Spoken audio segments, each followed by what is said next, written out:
there's three triads. So there's the heart-based triad. So they're kind of much more feelings-based. Okay. Yeah. So types 2, 3, and 4 fall into this triad. Then types 5, 6, and 7 fall into the sort of mind-based triad. And the core emotion for the heart-based triad is either shame or sadness. So somewhere in their childhood, they got the message that they were not good enough, or that there was something wrong with them, or they were, that they needed to do something, or they needed to be a certain way to earn love and affection and respect. And, so self-worth was tied into feeling that they were not enough, that they needed to do something more.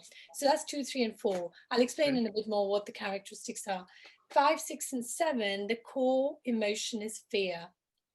And it manifests in different ways, and they are kind of head-based, much more cerebral in their approach to life. And the final triad is 8, 9, and 1, and they are the body-based. So they're much more, they feel energy in their body. They transmit energy through their body. They are much more gut instinct based than the other two triads. And there the core emotion is anger. Okay, so I'm going to start with the anger triad, so 8, 9, and 1. Now, the way the anger sort of manifests itself is very different. So for an 8, imagine a person who is extreme. There are people you may have noticed, they have such a presence. The minute they walk into a room, the air just bristles with their energy. Like they just need to get things done. They're not happy with just sort of discussing things, or or sort of being indirect. So 8s are very, very direct. They're very action orientated, their interactions. Now, the 8 type is also called a challenger, because their core emotion is anger. And the anger is one that comes, it's sort of almost righteous anger. It comes out when they say they see injustice, like they see somebody in the playground, bullying sort of someone else. Mm-hmm. They're more likely to go in and get involved in that conflict, Right. because they have this protective instinct that comes out. And they're probably very often social justice warriors, action oriented. Right. Somewhere in their childhood, they got the message that it was very dangerous to be vulnerable, and that the way to protect yourself was to be strong and to not let anyone take advantage of you. So their whole life they go through, and to them, honesty is really important. They believe in being very direct and honest. They also appreciate the same from others. So that's 8, very briefly.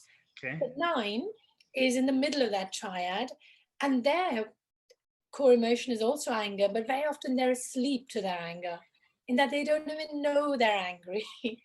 you know, so a 9, for example, a 9 could have had you could have siblings who are 9 and say a different time, maybe a 4. Mm-hmm. Okay. And they had a similar childhood. Maybe their parents were a bit all over the place, slightly dysfunctional. Yeah, you ask the 4, what was your childhood like? And they'll give you a very detailed account of how dysfunctional their parents were, how sad they were, blah, blah, blah. You ask a 9 and they'll probably say, it was fine, really. It was, pretty normal, Right. I had a happy childhood. So in a way, there's something in them that almost kind of like wipes out things that are unpleasant. Sure. So there is this deep down anger, that the injustice they may have faced, or feeling. 9s go through, especially their young years, feeling like what they want, their agendas are not as important as someone else's, and that if they want to fit in and they want to blend in, that they need to get aligned with other people's agendas. Mm-hmm. Okay, so what 9s are really good at is, they're called a peacemaker, because they bring a certain energy which just calms everything down.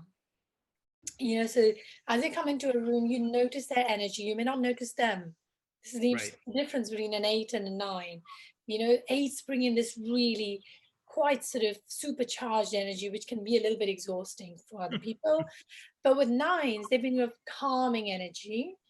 And they often hide in plain sight. So you feel their energy, you feel their calmness, but you may not remember them because they don't speak up for themselves, and they tend to blend in, and they see everyone's perspective, which is why they can make good peacemakers. But they don't often, they don't like conflict, they don't like being in a conflict situation. They definitely don't want to be the source of conflict. Okay. Sure. And then the one, again, the anger triad. Now here, a one grew up believing that they had to be a good boy or girl, that it was not okay to make mistakes. So they had to be perfect. They had to be good. They had to be right.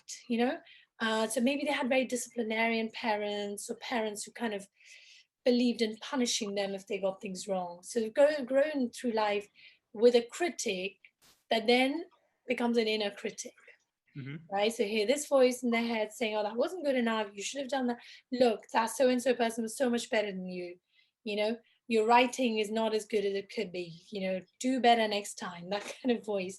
Right. And their way of actually thinking they're helping other people is by criticizing and correcting. So they go through life seeing errors and mistakes and imperfections, and they feel their role is to make things perfect, to fix things, to preach, to teach people the right way of doing things. Okay. Sure. So in a work environment, if you ever come across somebody who is never satisfied, you've done an essay, and they'll Right. pick out like the tiniest mistakes, like, oh, the comma's in the wrong place, and Sure. they kind of totally miss the big picture, and they're sort of Right. focusing on that could be a one.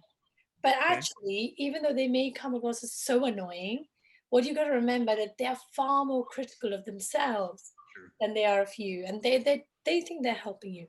So that's the Sure. one. Is Okay. this too detailed and too long? No, this is great. Okay, good. Because I can't talk for England. So then the next triad is the feelings triad. So two, Okay. 3, and 4, and remember, they're the core emotion or thing was sadness or shame. Okay. So now a 2 has grown up feeling that their needs and wants are not important. That maybe there's somebody else whose needs and wants are more important, but their needs and wants are not important. And it's not necessarily that the parents told them that, but that's what they took away. That's the message they took away. So what they've discovered is that the way to be noticed, to be loved, to be considered a person of worth was to always help other people, to please other people, to anticipate what the other person's needs are even before they know it. Okay, so you may have come across people who are like so helpful, like they're volunteering at all the church activities. They're just everywhere. Like the minute somebody expresses even the tiniest need or discomfort, they're all over them. Like, I can do this for you. I can bake a cake for you. I blah blah blah. And Right. sometimes the people who are at the receiving end of this are like, whoa, uh, you know, it's okay. I don't need all that. But they're like, no, no, no, no. I really want to do this for you. Okay. So they're like over helpful because that's where their sense of worth lies. Um, a 3 also feels that the sense of worth comes from achieving things. So it could be that the child, the parents were extremely driven, like, those tiger moms and dads, who like, Mhm. oh, you got to win. And, like, if you even if you come second, you may as well not have bothered. That kind of attitude makes the child grow up thinking that the only way my mom or dad is going to be proud of me or love me is if I excel, if I win. So winning, achieving, being successful in a very sort of superficial sense becomes all important, and it becomes part of their identity. So the difference between now, a 1 is also very diligent, and maybe they do lists, and they're very, very organized, and getting things done properly means a lot to them. But Mhm. the difference between a 1 and a 3, with a 1, there's a sense of integrity and doing things the right way, doing the right things, doing them right. With a Right. 3, it's just getting things done. They'll be willing to take shortcuts. They don't mind treading over lots of bodies to win that prize. Okay, so Sure. there's a difference there. Yeah. Um, and these people will find it very hard to switch off. And 3s, America is a 3 country, by the way. Right. Right. No, right. I was Can about you to see say, it? You can and see it. justifies the means is, Yeah. yeah. So three, achievement and being Mhm. successful, being beautiful, being like, you know, the object of people's envy is what Envy, right? America is all about.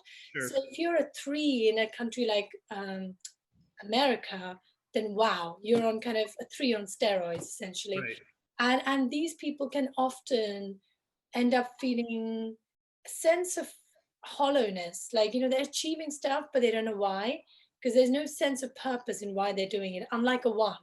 Right. A 1 could be like a, I don't know, a zealot preacher, but they Right. know why they're doing it because they genuinely believe what they're doing is the right thing.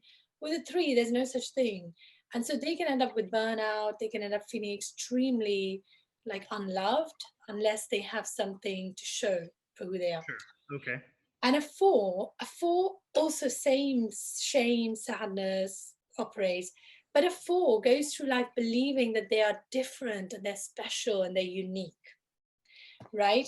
Um, and they don't want to be ordinary. To be ordinary is like worse than death for them. They Right. want to be like, you'll see a 4. Sometimes 4s will be that person who's dressed in like really uh bright or vivacious costumes, and they don't mind that people are looking at them thinking, oh, you're dressed a bit strange, because they actually want people to notice them for being different. Sure. But the problem with that is that because they spend a lot of their time either in the past or the future, they have difficulty being present. So like they have this ideal that they want for themselves, or they believe that they're capable of, but that ideal always lives either in the past of something they've done before, or it's something that is waiting in the future, Sure. right? So they're never really completely happy with what they have today, and they never feel that what they have today is enough to get them the recognition and the love that they deserve. So can you see how the same core emotion manifests very differently? Now, 4s Yeah. can also be emotionally quite draining. They tend to have lots of highs and lows. In relationships, a 4, 1 minute they're like just so loving and so um, giving, passionate, all the things, sexy, seductive, etc. Right. And then as soon as they get to this feeling that, oh, this is it, like, this is the relationship I was looking for, they start to find fault in it, and they start to push away, like, this can't be it. I mean, they're actually happier feeling depressed about not achieving the thing that they really want, that when they actually achieve it, suddenly like they have no purpose. Like, hang on, I'm not depressed anymore. So, and this sounds a bit cruel, but Yeah. it's a bit like that. So there's a lot of Yeah. emotional drama with a 4. A lot of creative people can be 4s, because in that sadness and melancholy, they can produce some amazing works of art. So Shakespeare apparently was a 4. Yeah. So So it's all about the chase on that for it's them. about the chase, exactly. The excitement and the chase. And when you actually get there, it's like suddenly like, well, what's my life about? What's the next chase? Right. I need to find my next chase. So it's a bit like that. So that's the heart-based triad. Then the final one is uh, the sort of cerebral brain triad. So the 5 is so their core emotion, remember, is fear. So for a 5, the fear of running out of things. Okay. So it could be running out of energy, it could be running out of sort of material things, or it could be running out of, or also being depleted of things they know. So for a 5, knowledge is really important, and they seek solace in knowledge. So 5s will often have quite niche areas they really, really get very interested in, So like my son, for example, he's like really interested in animation and stuff, logo, or that world he resides in, Right. he is the expert. I mean, he's a classic 5. A lot of people with autism will be 5s. Mhm. Okay. He doesn't want to interact with too many people because he feels his energy is limited. He doesn't want to be depleted by Yeah. making lots of small talk and interacting with people who might drain him of energy. So he's Sure. very happy in his own space at home. So 5. Now, the difficulty with interacting with a 5 is that they may come across as a bit standoffish, or they may come across as not very sort of socially, uh, you know, communicative, Right. but that's how they are. And it's not because they're being rude or they don't like you. It's just their way of preserving, what they have. Mhm. A 6, their fear is that this world is an extremely uncertain and dangerous place, and I need to protect myself. And the way I do that is by seeking knowledge and certainty, and also finding people who I can trust in, who will keep me safe. Okay. So if you've ever come across somebody who's always playing devil's advocate, like they just Mhm. can't let it go. Like you come up with an idea and they have to pick holes in it. Mhm. Okay, and it can be very annoying because if you're like really excited about something and then suddenly Sure. somebody comes in like puncture, they could be a 6, and they're not trying to be mean, or they're not trying to be, you know, difficult, but it's their way of making you see like, but there is another side. Have you thought about this? Right. They're trying to protect you. They're trying to protect themselves. If they're involved in saying yes to something, they want to be absolutely certain. Right. So the way a 6 can, there's a spectrum, obviously. You can have someone who's so anxious about everything out there that they could become very, very reclusive and almost OCD or very anxious, because even taking the smallest decision would be fraught with, trauma and danger. Right. So that's called a phobic 6. Their fears almost drive everything they do. On the other extreme, you have counterphobic 6s who take their fears and just go head on. So like people who are like adrenaline junkies, who skydive or have to climb Right. mountains or do other kinds of very dangerous sport. Very often they've got used to like, head on, you know, going after their fears, and to the point where that is how they derive their energy, by constantly putting themselves in the face of their fears. So that Mhm. fight or flight, they're the ones who like to fight, whereas the phobics will run away from their fears or hide from it. And the 7, which is the final one in that whole thing, is their fear is of being trapped or being bored. Okay, for them, fun, variety, experiencing everything life has to offer is so important. So they'll be the people who say it's a very, very serious event, like a funeral, say. Okay, Mhm. so they're at a funeral and everyone's like really somber, and then they see these kids who like really don't understand what's going on, and Sure. so getting a little bit agitated. So they'll be the people who can maybe engage with those kids and crack a joke or two, or try and make light of the situation, you know, create a bit of levity in this very serious situation. They could be a 7 because they themselves are like, what 7s don't like is to confront pain. So I think for them, the fear is the fear of pain, fear of sadness. They're running away from it.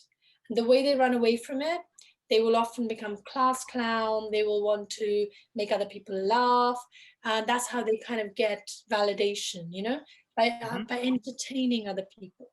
But it's Mhm. also this fear of missing out. Like if I commit to this job, then what if I get bored? I need to make sure that the other job over there isn't maybe more, what if that's more fun?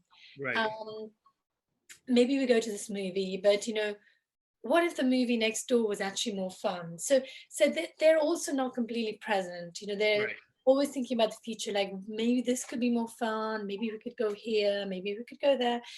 So sevens are great fun to have around. They are the child. They like the Peter Pan of the Enneagram type. Mhm. They love making people laugh. They love, creating variety and entertainment. But when it comes to like getting down and getting things done, and when things start to get a bit samey, they're probably going to be either twitching to leave, or they will just be feeling trapped, and they'll probably get depressed because they feel trapped. So that's the whole 9 types. Now, did any of those kind of resonate with you?